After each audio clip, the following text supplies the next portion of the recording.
विद्यार्थी मित्र हो, आपण पेशीजाल हा घटक पाहत आहोत.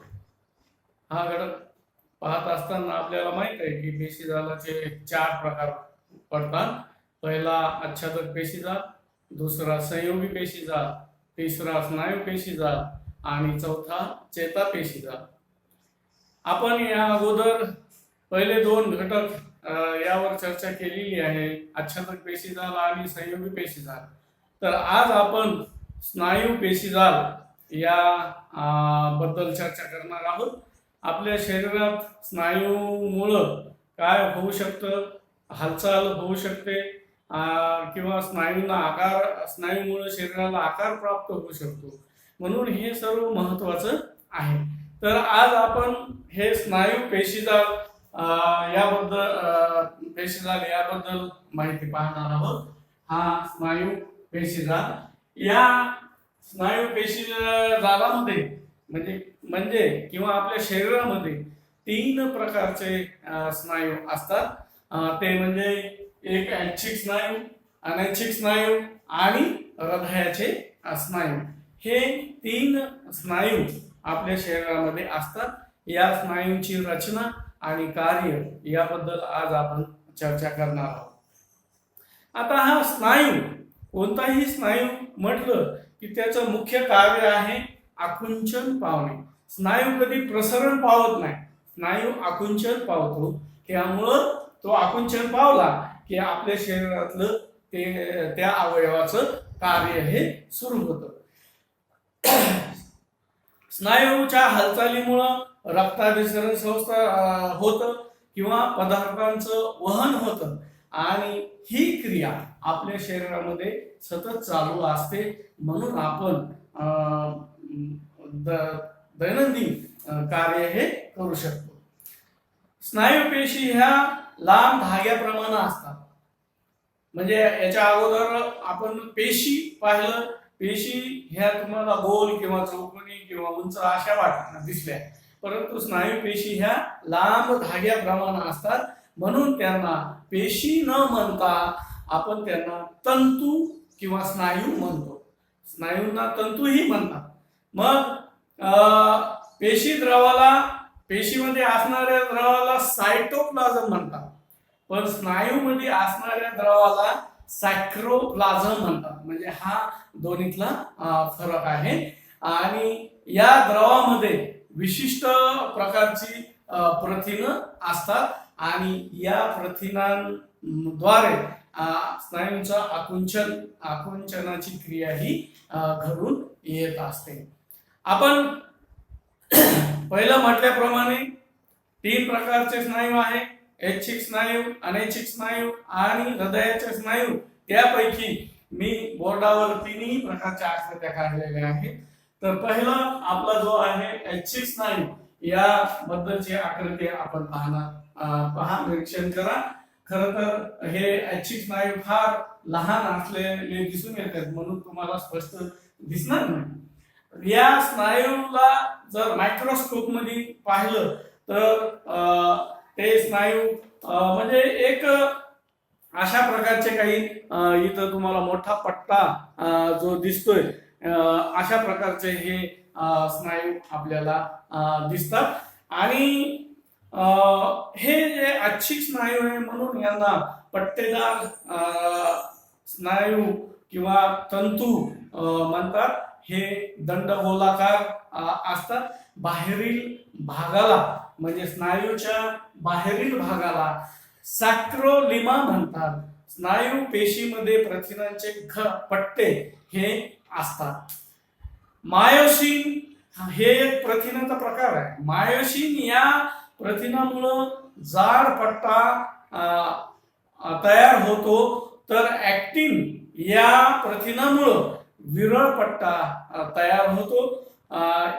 आय पट्ट्याच्या मधोमध झेड पट्टाही असतो आणि या प्रथिनांच्या आकुंचनामुळं स्नायूंचं आकुंचनाची क्रिया ही सतत चालू असते किंवा स्नायू हे आकुंचन पावत असतात.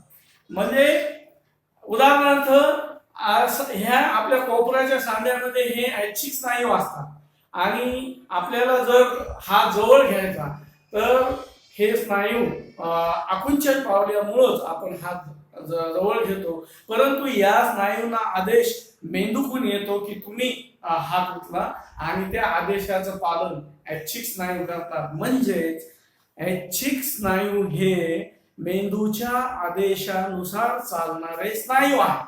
त्यांनी तिकडून आदेश आला की आपल्या त्या अवयवाला त्या कार्यामध्ये आपण सहभागी करतो किंवा त्या अवयवाच्या मार्फत आपलं कार्य हे आपण सुरू ठेवतो.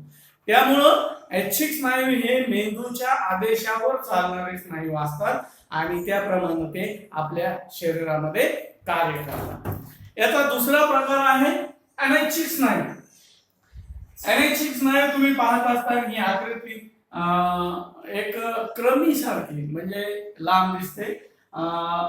म्हणजे तुम्ही क्रमी अगोदर 8वी 9वीला शिकलेला असतात, त्या क्रमी सारखी लांब दिसते. यांचा आकार हा दोन्ही बाजूला निमुळता असलेला दिसतो. एक स्नायू जर पाहिला तर मध्यभागी फुगीर दोन्ही बाजूला आणि जवळपास मध्यभागी याचं केंद्र असतं केंद्र आणि याच्यावरचे हे लहान लहान जे दाखवले ते स्नायूचे पट्टे असतात किंवा ते तंतू असतात आणि याच्यामध्ये सॅक्रोप्लाझम नावाचा द्रव असतो. त्यामुळं ते त्यांचं कार्य हे व्यवस्थित करत असतात. आकुंचन यांचं आकुंचन अर्थातच प्रथिनं सॅक्रोप्लाझमच्या आतमध्ये होत असतं आणि हे स्नायू तुम्हाला अनैच्छिक स्नायू कुठं आपल्या शरीरात असतात तर ते आपल्या अन्ननलिका असेल, लहान आतडे आहे की ज्या ठिकाणी आपोआप क्रिया चालू होते. म्हणजे अनैच्छिक स्नायू हे इच्छा असो नसो म्हणजे मेंदूचा आदेशाची त्यांना गरज नाही आणि ते त्यांचं आपोआप कार्य हे सतत चालू ठेवतात आणि त्यामुळं अनैच्छिक स्नायू हे शक्यतो जसं की अन्ननलिका किंवा लहान आतडे म्हणजे एकदा आपण घास गिळला अन्ननलिकेत गेला तर आपण ते रोखू शकतो का? रोखू शकत नाही. ते आपोआप खाली जातं. त्याच्या खाली जठरात गेल्यावर आपण इच्छा असली तरी आता पचन थांबवा तर थांबू शकत नाही. ते स्नायू आपोआप पुढे त्या अन्नाला ढकलत राहतात.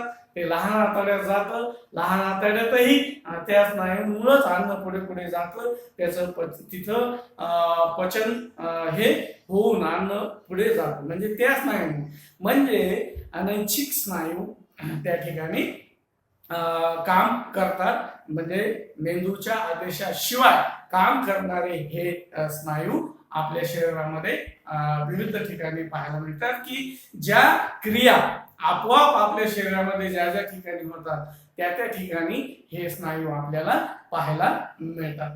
त्यानंतर तिसरा जो प्रकार आहे हृदयाचे स्नायू. हे स्नायू जरा वेगळे आहे. तुम्ही ऐच्छिक स्नायू आणि अनैच्छिक स्नायूचं बारकाईने निरीक्षण केलं तर लक्षात येईल की प्रत्येक स्नायू हा वेगवेगळा घेता येतो, वेगवेगळा होतो. ऐच्छिक स्नायू वेगळा होतो, अनैच्छिक स्नायू वेगळा होतो.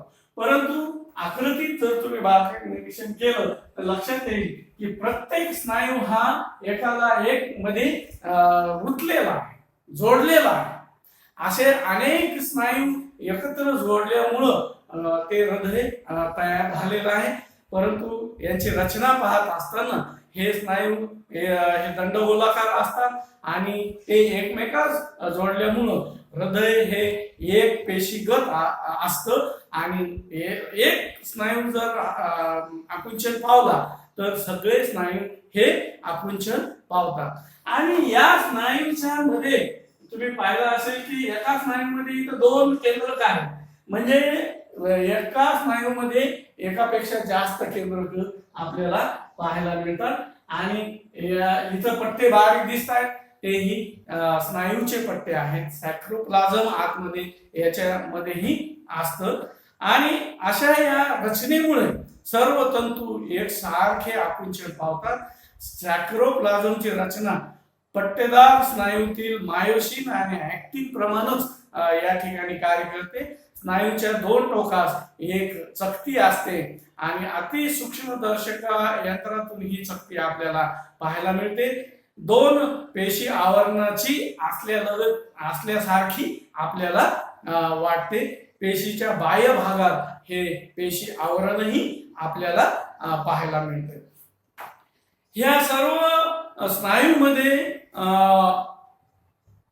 चयापचय मेटाबॉलिझम म्हणजे त्यांचं कार्य आतलं हे तसं चालतं. या पेशीमध्ये पिष्टमय व स्नायूमध्ये पिष्टमय व स्निग्ध पदार्थाचं प्रमाण हे जास्त असतं आणि मायटोकॉन्ड्रिया देखील अति जास्त प्रमाणात असतात. आकुंचनाच्या वेळी लागणारी ऊर्जा कुठून तयार होते?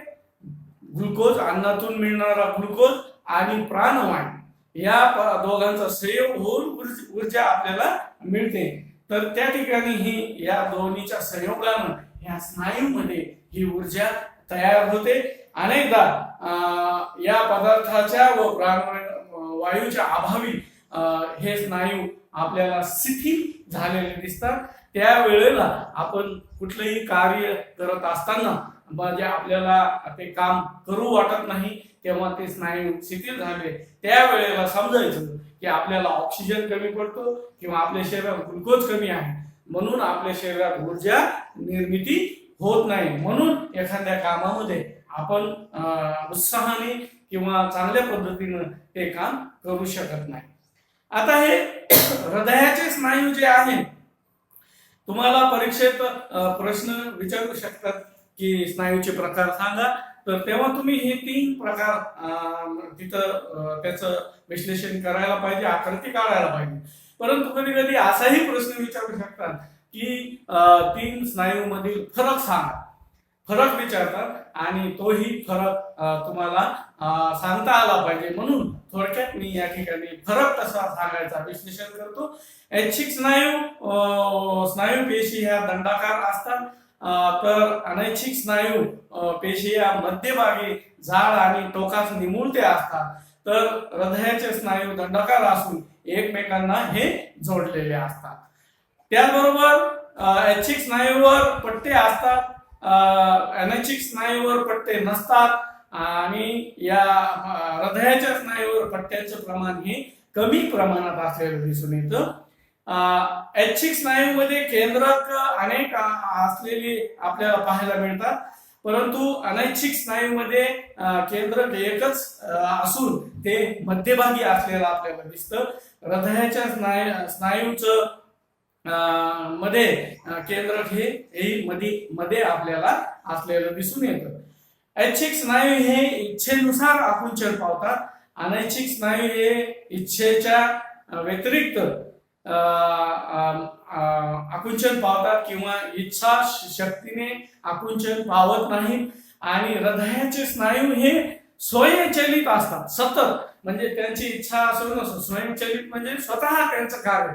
म्हणून हृदय आपला बंद मुठी एवढं जे हृदय आहे ते एकदाच आकुंचन पावल्यामुळं रक्त बाहेर नेतं, म्हणजे रक्ताभिसरणाला त्याची मदत मिळते आणि ते स्नायू पूर्वस्थितीमध्ये आले की हृदय पूर्वस्थितीमध्ये येतं. सगळे एकदाच आकुंचन पावण्यामुळंच हृदयातलं रक्त हे बाहेर जातं.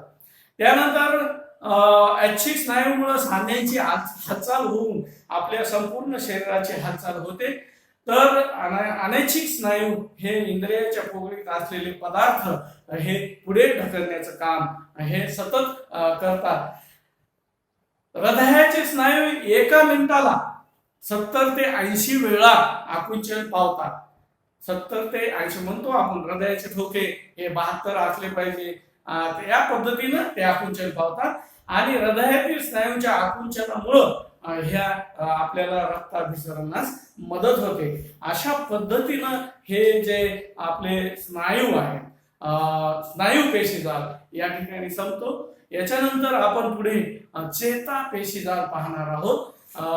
तुम्ही आकृतीचं निरीक्षण करा. मी तुम्हाला थोडस आणखीन आकृत्या स्पष्ट दाखवतो. हे ऐच्छिक स्नायू आहे, हा अनैच्छिक स्नायू आहे आणि हे हृदयाचे स्नायू आहे. अशा पद्धतीनं तुम्ही नोट्स काढा की आकृत्या काढा. धन्यवाद.